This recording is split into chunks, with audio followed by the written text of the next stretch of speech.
What is up, ladies and gentlemen, boys and girls, and everyone in between? Tonight we're going to have some Italian harpsichord music. Because I have the record lying around, and why not?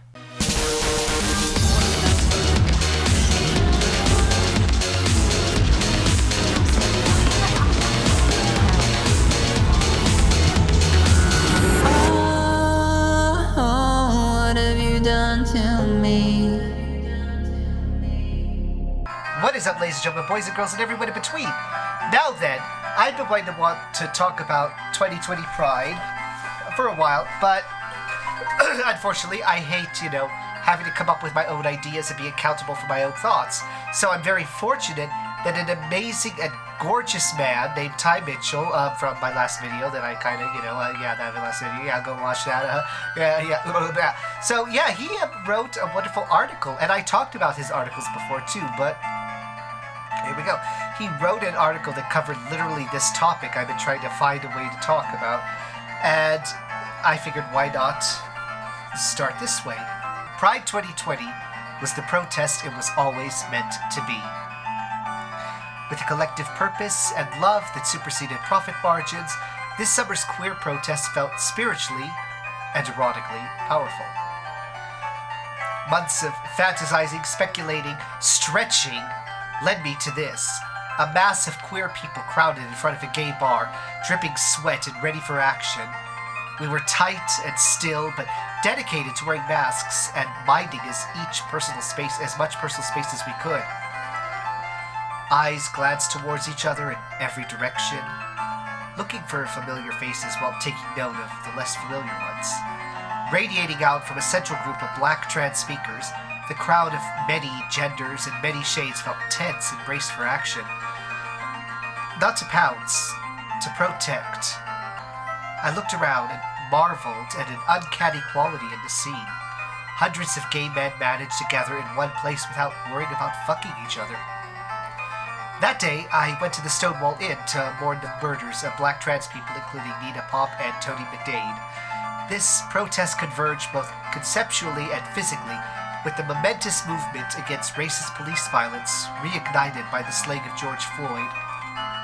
A week or so later, I went to the Transcendent Brooklyn Liberation Action on behalf of black trans lives. 15,000 people gathered in a sea of white fabric and thunderously repeated the words of writer and activist Raquel Willis, speaking atop the crowd, "I believe in black trans power." In this vacuum of unemployment and venue closures, organizers carved out spaces for mass queer people to rise up for black people and to return to the historical roots of Pride. A grassroots demonstration against the police led by our marginalized. One of the most valuable lessons to me has been how the army of lovers, cited by lesbian separatist writer Rita Mae Brown, doesn't mean an orgiastic network of literal sex partners, but a mass of people harnessing an erotic force to protect, support, and build with each other. I don't feel that we're that nymphomaniacal to the point of our undoing, as many jaded gay curmudgeons would have you believe. Sexual dissidence unifies us. It's just that we often get lazy or narrow-minded about what that unity can look like. Later in June, I went to Brooklyn's McCarran Park to be an audience to black queer speakers and performers. When the sun set, we had a dance party in wigs and masks for a solid hour before the police shut us down.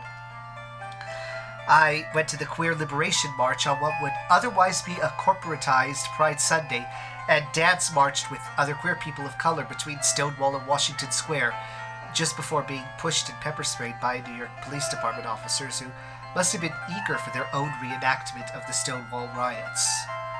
I think a lot of people are fed up with being unprotected and unacknowledged in gay bars and parties just because men are bad at forging intimacy with people we don't see as sexually eligible. It doesn't help that most queer spaces are commercial.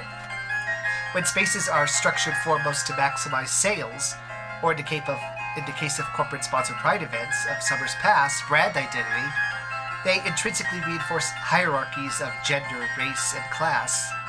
Besides buying shit, most of our queer spaces reduce to a lot of looking around, looking for people we already know, or looking for eye contact from people we desire.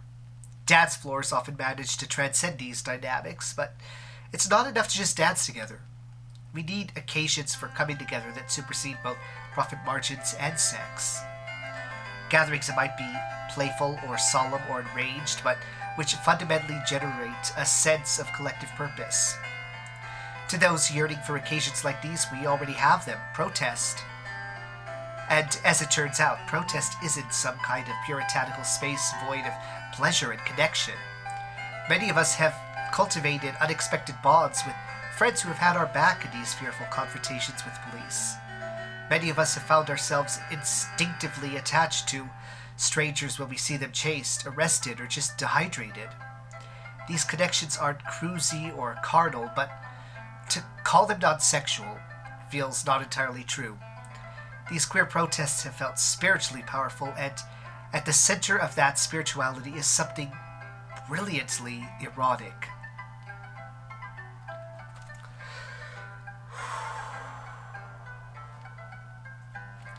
I actually did. I am so sorry. I had terrible indigestion last night, and my throat is killing me. I do not have COVID yet.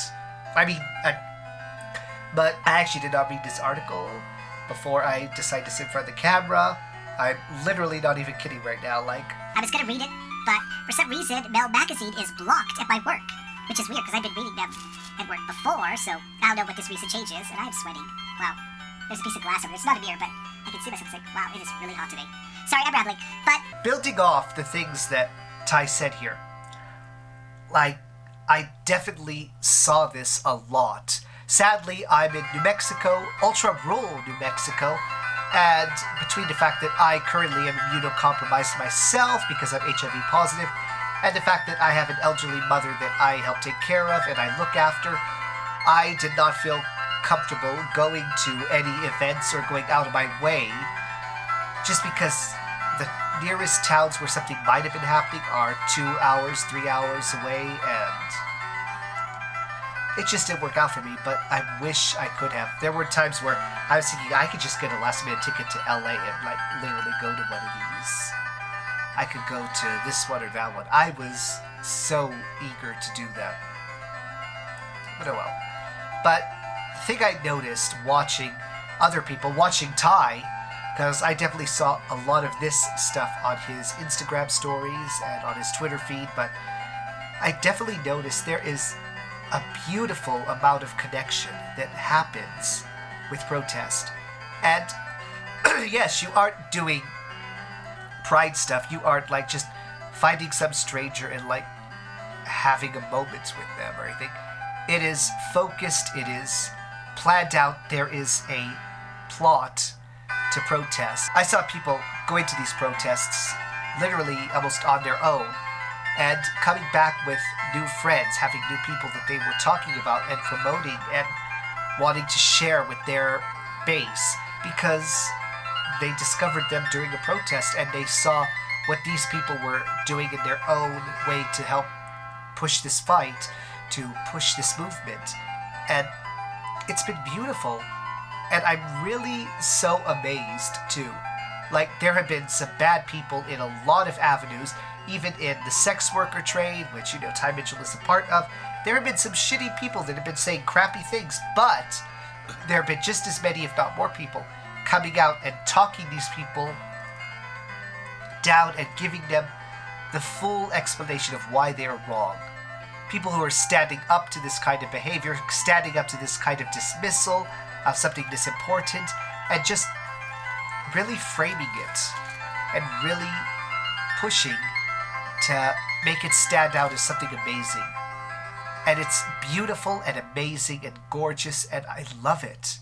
Ultimately, what this June has shown me is a far more stronger sense of how interconnected everything is. You always, when I say always, I've literally only been actively participating in Pride for 3 years. And 3 years as a concept, and literally just last year as, actually participating. This year, probably doesn't count because of COVID and quarantine, but yeah. For all that time, you hear about things like Marsha P. Johnson and the fact that we owe a lot to our trans people, to people of color, to lesbians of color. The fact that these movements all have an interconnectedness, but I don't think it ever really hit as strong as it did this year when we had actual protests and when gay people were saying, you know what, fuck pride, fuck the fact that we don't have a parade, fuck the fact that we don't have a festival. We're going to go out there, we're going to protest with these black people, we're going to protest with Black Lives Matter against police brutality, and we're going to say something, we're going to protect these people, we're going to fight, we're going to be a part of this, because they did it for us. As a white person, I hate talking about it, because it's not my place to talk about it, and it feels like I am attacking, but I don't want it to be. But there is a huge problem in the black community with acceptance towards all black lives. Trans black people are being murdered at high rates. There is still a lot of violence towards gay black men and lesbian black women. There is a problem there, and it is something that really, really needs to be fixed so that we can all get stronger and grow and fight together. Because that's the only way things are really going to get better. Unification across a broader scope is always going to be the best way to make things better. Instead of just unifying in your own tiny little niches that will always only ever be this big. As big as you get them, they are small compared to the whole. The more you can unify with the groups that are semi-attached to yours, that are separate but still unified by what they've undergone, the larger your group can be, the more successful you will be. And black gay people need our help. Black trans people desperately need our help. And again, I hate saying this kind of stuff as a white person because it's not my community, it's not my struggle, it is not my problem to talk about, to judge. But I really do hope and wish and desperately desire that this entire movement does something to fix the issue of how gay people of color are treated by their own racial community, because it's a big issue and it's something that does need to be addressed. And this fight against unnecessary police brutality, this fight to work on to funding the police, this whole series of battles that we are struggling with right now is going to get so much easier the more that all of these communities can finally intersect and come together, because the LGBT community has always had our own trouble with police brutality and police issues. And yeah, it got better after Stonewall because we actually fought, we actually protested, we rioted. We did all of that and it got better, but it didn't go away. And there is still a lot of stuff in police guidelines and police enforcement, not just in New York specifically, but all over the country, that has a bias towards LGBT people. There is still such a huge amount of hangover from that era of being gay equals being a pedophile that brushes into law enforcement and the way people want police to be involved with things. And that is stuff that needs to be addressed, because gay people are having problems too, and it's nothing on the scale, of course, that what people of color and black people are going through. But the thing is that when all of us can recognize how something is affecting all of us on our own individual levels, it helps with coming together and fighting and trying to make that better. And nothing has shown me that more strongly and more succinctly than this past year, than this past month. This has been, I think, perhaps one of the most moving Pride years I have been involved with.